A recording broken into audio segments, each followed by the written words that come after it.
Boner killers. Guys, what is the real reason that you're having trouble getting and maintaining an erection? And just so you know, you're not alone. A lot of men struggle with getting and keeping it up during sex, but most men and most women are not aware of the actual reason for that. Now, if you have a medical or physiological cause for your erectile dysfunction, think like chronic disease, blood flow issue, actual injury to the nerves or tissue, then go and speak to your doctor, because the doctor is the best resource for you. But physiological causes are not the case for a lot of men, maybe even most men, especially healthy men. For a lot of y'all, the reason that you can't get and keep it up is actually a little bit more of a secret. And if you don't know what the actual cause is, then how could you ever address it? You can't. And that's why in this video, I'm gonna break down the 10 causes of ED, aka boner killers. And of course, I'm gonna give you some expert advice on what you can do to overcome them, because that's what I'm here for. Hi, I'm Caitlin B. I'm a sex and relationship coach, and I have spent the last several years becoming an expert on men's sexuality. And I guarantee that many of the men that came to me because they had ED, but they could find nothing wrong with their hormones, their body, their blood flow, they're in perfect health, but they still can't get it up. These are the top 10 things that I have found through my work one-on-one and in my group with men on what actually is causing you to lose your erection. All right, we're gonna start with a big boy. Number one, resentment. Yeah, one of my life coaches once said to me, resentment is the biggest boner killer. That was true when she said it, and it's true today. If you are carrying feelings of resentment, it is going to be hard for you to get it up. Resentment is a feeling that many men hate to admit that they have, and actually a lot of us even struggle to identify it. But resentment is essentially the ongoing feeling that something isn't fair. So when we feel like something isn't fair, maybe we feel trapped by our partner, or we feel like we're not able to get our needs met repeatedly, that leads to resentment. And of course, I don't need to tell you guys that there's a lot of messaging, maybe you got it from your dad or from movies or even from your wife, that men are not supposed to be hurt by relationship dynamics. They're supposed to just grin and bear it. They're supposed to man up and not like have feelings at all. But the truth is, if you're suppressing an emotion, especially as one as big and destructive as resentment, then your body is not going to be able to behave the way that you want it to. You see, I like to say that your mind can lie, like you can tell yourself a lie, your mouth can lie, even your heart can be like, everything is fine, there's nothing wrong. But your dick don't lie. And if you're dealing with a lot of resentment, he is gonna protest and he is not going to act the way that you want him to. So, as always, you've heard me say this before, in any relationship, it is vital that you dive into and process your emotions, bring it up with your partner, hire a coach or a therapist so that you can unravel that and begin to heal it together. Resentment does not have to be the murderer of your relationship or your sex life, but it can be if you don't do anything about it. So do something, and trust me, your relationship and your penis will thank you. Number two, boner killer, insecurity. Insecurity is a huge one, okay? The presence of insecurity during a sexual encounter has the ability to derail the entire experience. Whether it's insecurity about the standing of your relationship, about your body, about your erection, if you're feeling all up in your head, it is almost impossible to be totally present in the moment. Insecurity has this like double-edged sword in that it has an ability to become a self-fulfilling prophecy. So if you're worried about getting an erection, you're insecure about your erections, well, you may actually have more trouble getting an erection. I know, it's unfair and a nasty, vicious cycle indeed. The key to dealing with insecurity is remembering that we are all much harsher on ourselves than others are on us, and that we are on others. And sometimes it helps to talk about your insecurities openly. If you don't feel comfortable talking to your female partner, maybe try talking to a man that you trust, one of your peers. Often when you actually just speak it out loud and find out that you're not alone, you will take the power away from your insecurity, and actually you get to work through it much faster. And I know this is easier said than done. A lot of people need help getting there, or they don't have a man in their life that they feel safe speaking to. If that's you, then check out my membership group, High Performance Male, The Sexual Advantage.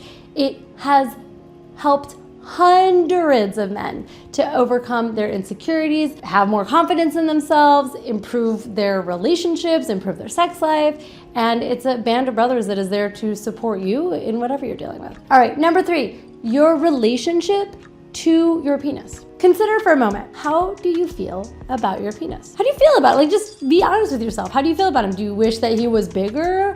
Do you wish he lasted longer? Do you wish he was a different shape or size or circumcised or not circumcised or whatever? However you feel about your penis is going to be reflected in the way that your penis performs for you.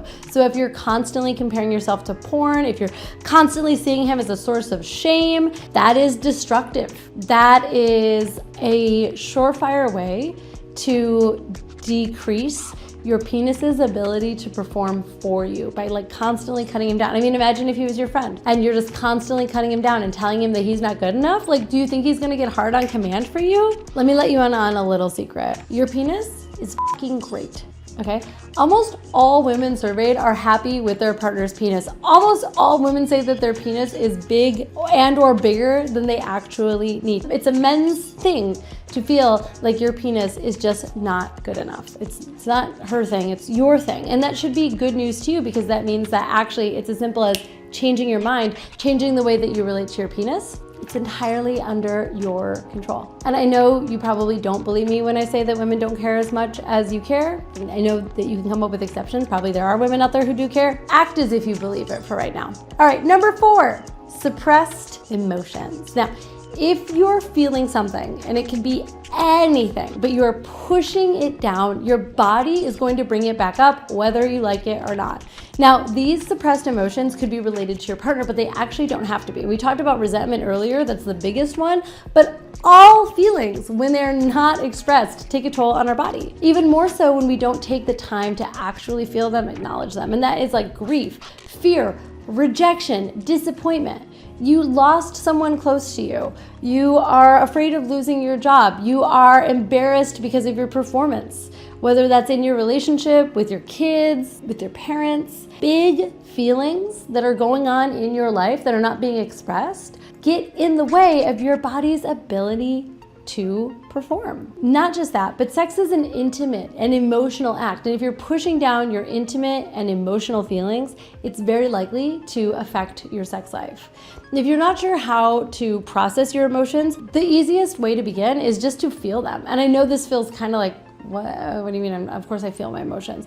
Actually feel them. Like, when an emotion comes up, whether that's grief or loss or sadness, trust that it's not going to last forever, and don't do anything to distract yourself from it.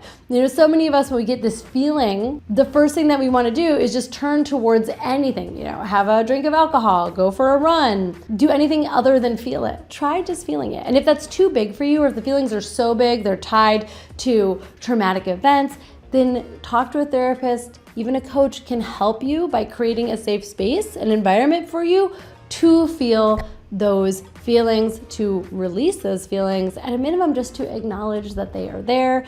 That may be all you need to get your mojo back. All right, number 5, desires and fantasies. Okay, this one is so simple, and yet so many people don't even think to address it. Are you having the type of sex you want to have? Like, for real though, don't give me the polite answer. Like, I want you to tell me, are you having the kind of sex you don't even want to admit that you want to be having, okay? If you are dying to get a good hard spanking, but you are having missionary under the covers every night, you might not really just have the enthusiasm, or in this case, blood flow, in order to make things happen. Being honest with yourself about the kind of sex that you want is difficult. I get that, but it is worthwhile. And the step after being honest with yourself is being honest with your partner. For healthy relationships, exploring each other's desires and fantasies will not only bring you closer, it might just actually be what you need to get and stay hard. Number 6, unspoken communications. Sex is one of the most honest, most intimate ways that we can connect to another person. If there's something secret or something that you're struggling to share in the mix, it's going to be hard to partake in that intimate connection. Holding back thoughts or feelings does not feel good. Whether the thing you're keeping from your partner is good or bad, if we feel like we're holding something back, we often struggle to let loose in the bedroom.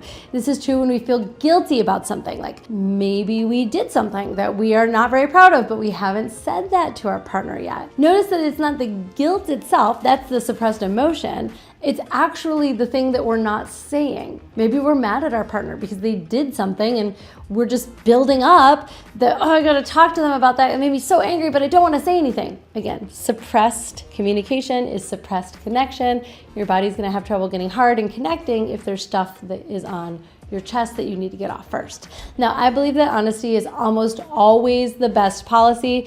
Even though it is hard, it is important for us to live our authentic lives. Now, you should still be responsible, calling up your girlfriend at work to admit that you've been flirting on Snapchat may not be the best way to handle that. Maybe wait until she gets home. Number seven.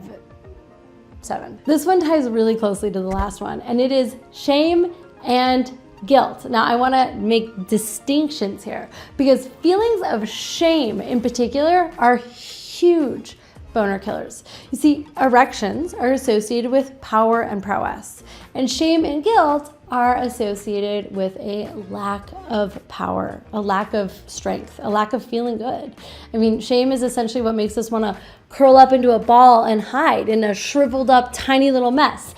And of course, that is exactly what it does to your penis. Now, there are lots of reasons why we may feel shame and guilt in a relationship. Like, again, maybe you've done something, or that you have a sneaky suspicion, or like you didn't pay the bills last month and you haven't yet said that to your partner. It may be that you actually have something that you feel shame because of, and you need to address that. But if you haven't done anything and you just generally feel shame when it comes to your sex and your sexuality, that may just be coming from living in a sex negative culture. It may just be the way that you were raised. It may just feel like you feel guilty for having sex with the woman who is the mother of your children. Maybe you feel guilty for having sex with a woman that you love because deep down inside you think that sex is dirty, bad, and wrong, and something that you should only do with women who you don't respect.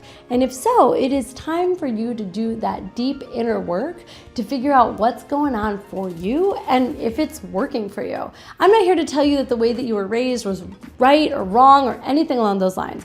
What I'm here to say is, have you asked yourself, does this work for me? And if so, I'm going to keep it. And if it doesn't, I'm going to let it go so that I can have great sex. Along those lines, here comes number 8, the Madonna whore complex. So I was alluding to this earlier. The way that you perceive women directly affects your ability to perform and get hard with them. We live in a patriarchy, and there is so much messaging that women can either be good and worthy, the Madonna, or sexy and dirty, the whore. And if you've fallen into the trap of seeing women this way, even on a subconscious level, well, it is your job to address that. Not just because it's probably stopping you from getting hard. And by the way, if you're thinking, this is definitely not me, I'm gonna fast forward through this part, it's you. The harder that you reject this one in particular, the more likely it is that this is actually the reason that you cannot get hard with the woman that you're trying to get hard with. Don't take my word for it. Try out High Performance Male. Talk about it with me directly. All right, number 9, a disempowering story about yourself. My 9th boner killer is another one of those vicious cycles.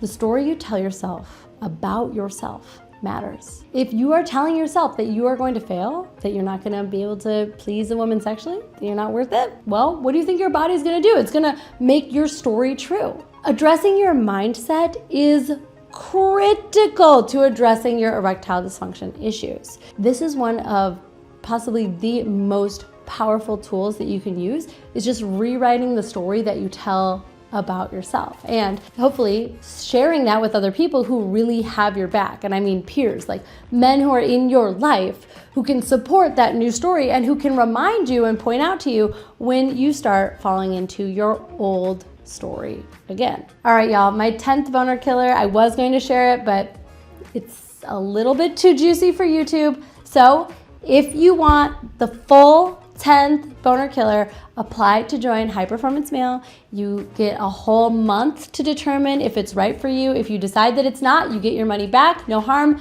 no foul. check it out. My entire boner killers, actually my entire 2-hour class on erections and all things erectile dysfunction is in the membership. You can find the link below in the description if you want to join us.